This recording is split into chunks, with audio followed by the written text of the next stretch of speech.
Hello and welcome to CTV News Across Canada for Friday, August 1st. We've got the top local stories from coast to coast, stories that affect you and the country. Thanks for joining us. MA Steel Foundry is down to operating 2 days a week. It builds parts used in the energy sector in Canada and the United States. Customers are holding off on ordering the custom steel products forged here. Essentially, the price that we've been charging, when the customer gets it, it is now 50% higher in price. Those customers are hurting right now, just like we are here. Since June, the Trump administration imposed a 50% tariff on steel and aluminum. Canada is the top supplier to the United States. Richard DeHaas isn't counting on a done deal by August 1st. To get a deal done, but get a fair deal done, and that's going to work for all Canadian workers. At Village Brewery, all tall cans at 473 milliliters are purchased from an American producer. The operations manager says that it pays close attention to raw materials and packaging costs. Over the last couple of years, we've seen a lot of fluctuation in pricing for everything that we buy and everything that we sell, and would like to avoid increasing anything that's customer facing. Calgary-based CPKC Rail Line says it's effectively stopped shipping steel. Our cross-border steel business is, for all practical purposes, shut down at this point at a 50% tariff level. International trade lawyers say that they're not banking on this being a done deal anytime soon. The Prime Minister explained that negotiations could continue. There might not be a deal. Lillian Nagy was on her way home from a friend's house when she was struck by a car and killed. I'm going to miss her with all my heart. And she would have been 65 in December. Alex Nagy, her younger brother, says she retired 2 years ago. She was just a wonderful young lady, full of life, and just brought happiness to everyone. Everyone loved her. She loved to cook and clean, would work like better than some people I know. She and her husband, John Moran, worked for the Toronto District School Board for 30 years. Nagy as a caretaker and Moran as a carpenter. The pair also had property in Malindi, Kenya, where for the last 20 years, they'd bring things like clothes and sporting equipment to the village. They bought property in Kenya and built a beautiful home and planted all kinds of trees and helped the locals. You know, you can't help everyone, but whoever they can help, they did. The crash happened just before 9 last night. The couple was riding their e-scooters home. Moran and Nagy went different directions when he went to pick a few things up from the store. Shortly after that, she was struck in the intersection at Goddard Street and Codsdale Avenue. Police say the driver fled the scene. It's so horrible and so irresponsible for the driver to do that. I mean, at least stop and, you know, a minute matters for accidents like this. Toronto police tracked the suspected driver down. 81-year-old Joan Andrews is facing 2 charges, leaving the scene of an accident causing death and dangerous operation. We're supposed to be capable adults who make decisions well, based on logic and on mind, not on gut. This afternoon, friends and local residents began bringing flowers to the intersection, honoring a woman who spent her life helping others. And we spoke at length with Moran today, and while he declined the opportunity to do an interview, he did tell us that he and his wife were supposed to be heading to Kenya in the coming months. A car dealership in the heart of small-town southwestern Ontario sits in ruins. The flames over Cotrac Ford Lincoln in Dutton dominated the night sky late Wednesday. At least 50 firefighters from 5 departments responded. You could just see the flames coming through the smoke, and like they just couldn't get a handle on all the flames coming through. It was just crazy. Like you would just see it die down and then just huge flames engulf it. The deputy chief tells CTV News London firefighters entered the building with only smoke showing, but it was not long before they were overcome by heat. They came down, second crew went in afterwards, and then they were chased out by the ceiling falling down. And at that time, I pulled everybody out, and we went defensive. One firefighter sustained a shoulder injury as he fled. He was treated at hospital and released. Meanwhile, the battle against the flames raged until 3 a.m., with police officers aiding in the evacuation of 2 nearby apartment buildings. Because when the fire got going to the back, it got into the trees, and the departments are pretty close. With hotspots flaring up into the morning, the site remained under police barricades and roadblocks. The Ontario Fire Marshal's office is investigating. Damage to the building, plus 4 new and 1 vintage vehicle, is expected to run into the millions. Cotrac Ford has been part of this community for nearly a century. Its sudden loss hits hard with members of the Corneal family, which owns the business. Approximately 25 people work for the dealership. It's one of our major employers in town. Dutton Dunwich Mayor Mike Hentz is thankful no one was seriously hurt, but makes it clear the town has suffered a loss. Well, bad things happen, and we'll just have to work through this, and we will overcome this. For some, this blaze has brought back the memory of a huge fire in Dutton 2 decades ago that took out this huge swath of the downtown. They worry this fire could also leave a hole in the heart of the community. We have been through this before, and it is another void on our main street. Although it was hard for him to speak about it, Cotrac's legacy owner Phil Corneal did make 2 pledges. The first to his customers and his community. Well, we do plan to rebuild. The other in gratitude to responders. I'm really impressed with what the firefighters did.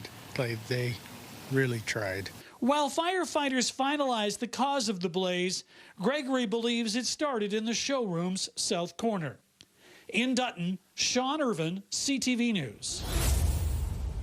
The financial state of Conestoga College under scrutiny this year after a sharp drop in international enrollment and cuts to staff and services. Just this week, the union representing college workers told us it was eager to hear where things stand. We don't know where things are at right now, so we can't even say that the cuts that were made to our job force were supported. The Ontario Public Service Employees Union demanding transparency after the college reported a nearly $252 million surplus last year, which Conestoga defended as a one-time situation after it recorded the highest international enrollment across Canadian colleges prior to Ottawa's cap on foreign student visas. The figure also drawing sharp criticism at the time from some politicians. Running a surplus of $252 million is sizable. Since then, the college has made sweeping cuts, including 180 staff positions and not renewing leases for 2 satellite campuses in Brantford and Kitchener. OPSU has also been criticizing the salaries of executives, with Conestoga's president last year pulling in more than $630,000.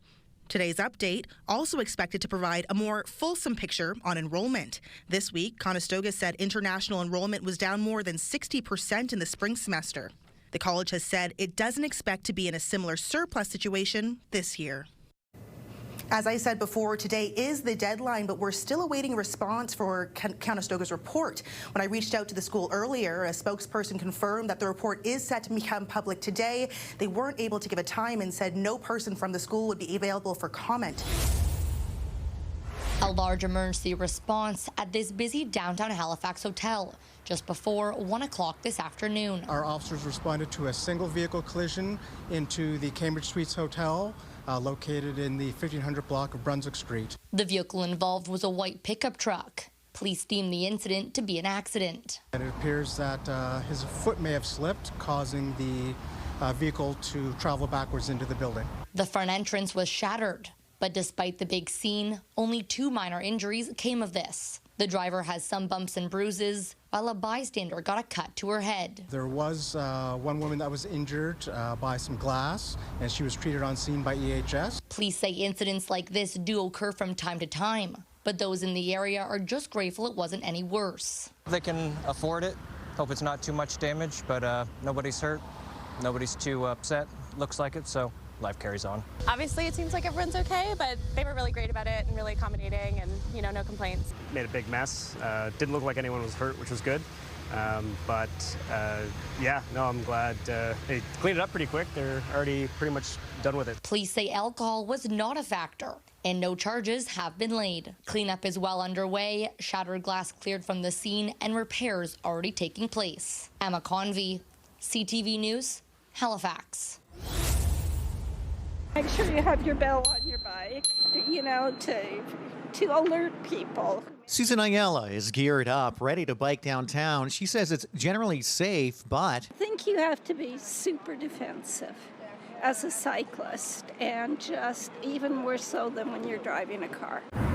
one area of danger, cars turning right. When I drive down here, you always check your right mirror before you turn right, because you know that there's going to be somebody there. She welcomes the idea of banning right turns on red lights downtown. I think that's an excellent idea. Certain intersections already prohibit it, but one Ottawa councillor is calling on the city to look into banning right turns on red completely. I really think it's time to take a look at right turns on red, particularly in the urban core. We have a lot of major intersections in Centertown that have no rights on red, but when it's not consistent from street to street, that can be really confusing. So I think we should just regularize it. This after several recent collisions involving cyclists, including one near City Hall Wednesday.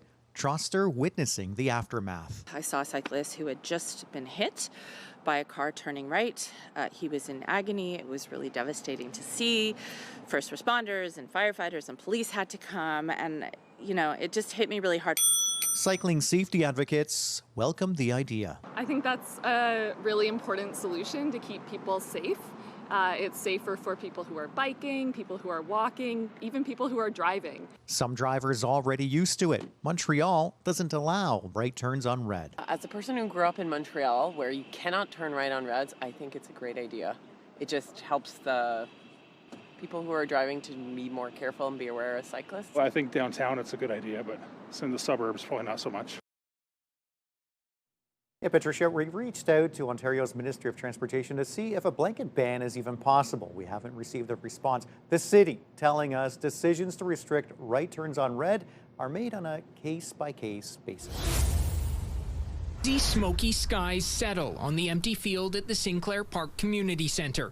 600 kids were supposed to be enjoying a fun-filled day of activities in the sun here, all part of the Jumpstart Games. But instead, the event was stifled by wildfire smoke. This is the first time in an over 10-year period that we've run the event that we've actually had to say we can't do it for everybody's safety. This latest cancellation comes as most of the province was blanketed with air quality warnings Thursday, while in Winnipeg, the air quality index reached 10+, indicating a very high risk. This whole summer has just been really dominated by smoke, unfortunately. Crawford Luke with Environment and Climate Change Canada says this year is the second smokiest year on record for Winnipeg, with 263 hours of smoke recorded so far, just 41 hours shy of breaking the record set in 1961. This is possibly a record that we could be closing in on, given that we're already second place and we still have all of August and September to go ahead of us. So a smoky year for sure for Winnipeg. And now even our neighbors to the south are feeling the effects more than 1,000 kilometers away. I'll tell you one thing,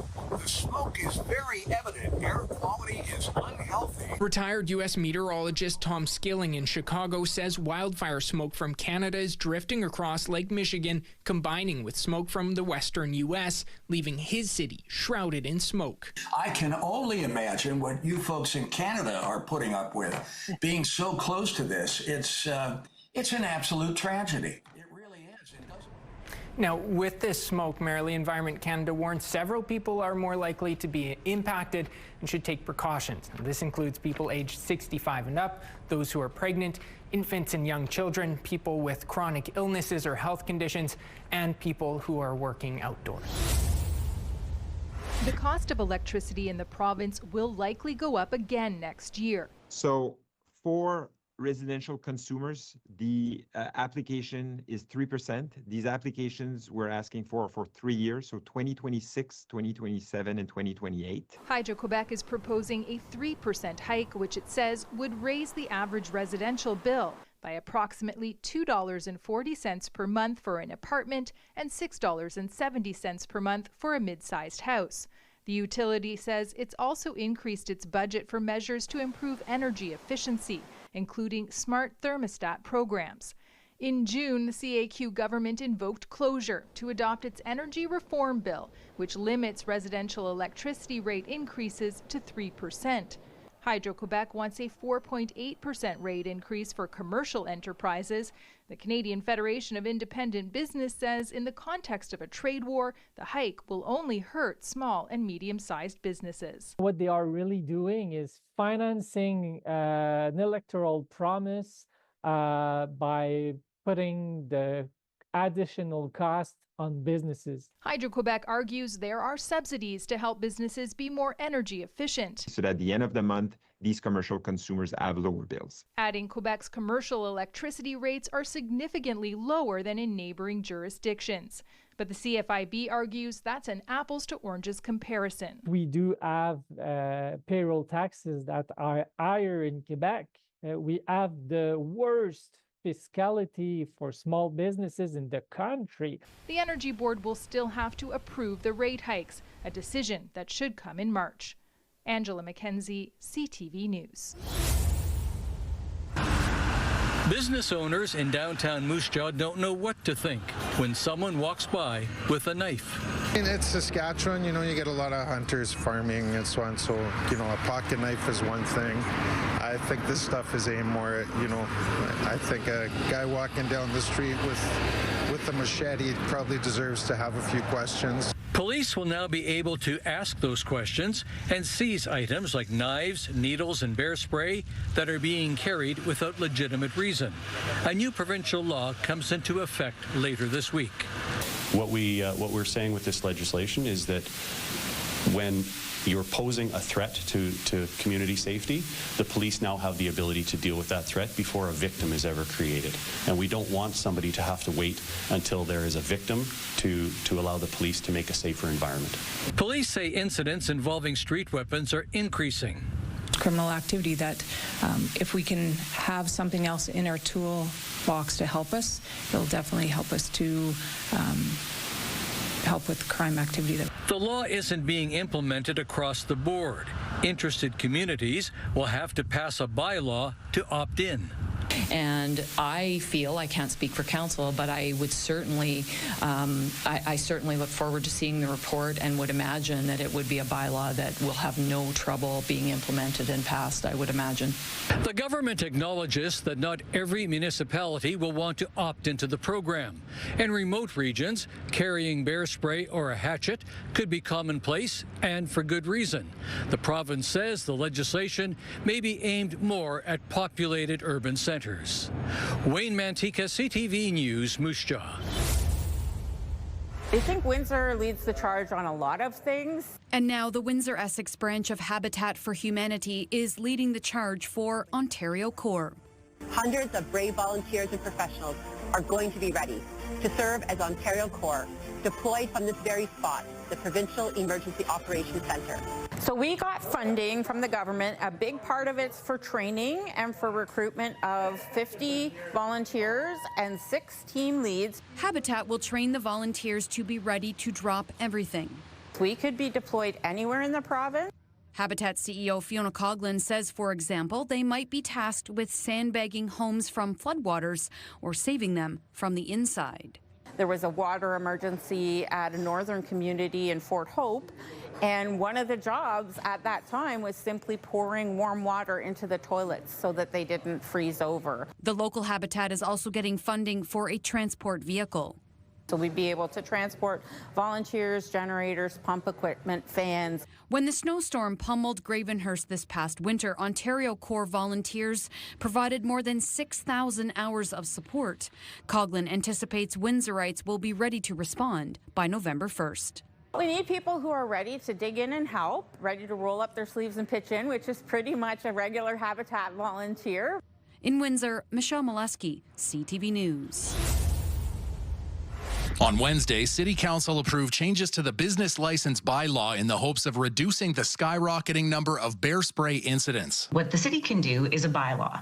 And what this will do is, as you pointed out, have some requirements and some ability to follow when bear spray is used illegally. Where was it purchased? Who was the purchaser? To be able to hold people accountable. Key changes include a mandatory buyer registry with a record of the buyer and seller's information, an age restriction of 18 years or older, storing the product out of view, and enforcement for non-compliant businesses. Block says it's an idea that came from the Saskatoon Police Service. Based on the numbers that we are seeing, I don't know that they consulted directly with businesses, and no businesses came directly to council to speak to it at all. But it would be a surprise to me, based on what we're seeing in our city, if this isn't one that we can all agree on.